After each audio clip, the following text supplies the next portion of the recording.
This is the W05 from the 2014 season, the first Mercedes F1 car of the hybrid era. Of course, this was the debut of the 1.6-litre V6 turbo hybrid power unit, and it's a project that started back in 2012 from the early learnings and discoveries found on the KERS project. Some of the elements of the power unit hadn't even been invented yet. They didn't exist, so the team at Brixworth had to start from scratch.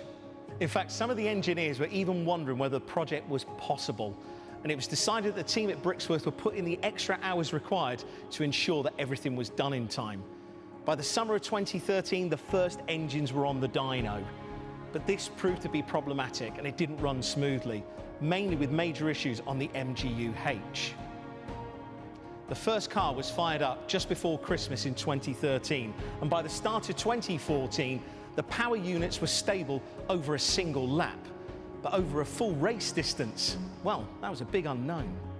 The early days of pre-season testing went well, but on the final day of the test, some of the customer power units started to fail, and that left us with a lot of work to do ahead of the start of the season. These new power units were fragile, and you had to do whatever it took just to get through the season. Some of the team would argue that the 2013 chassis was the better car, but the deadlines had to be met, designs needed to be locked in, and one of the major challenges for this car was for the chassis team to incorporate the power unit into the W05. So in hindsight, there's lots of areas of the 2014 car that could have been improved on. From the outside, it looked like a dominant season, but from the inside, it was tough. From some of the highs like the duel in the desert between Lewis and Nico in Bahrain, to some of the lows like the DNF at the beginning of the season for Lewis in Australia, and what could have been a 1-2 in Canada.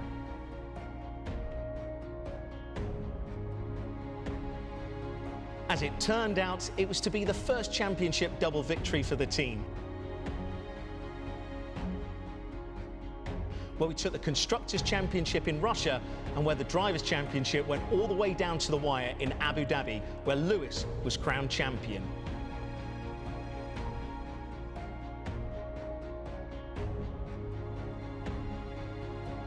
Next time we take a look at how the team built on the successes of this car to create the W06.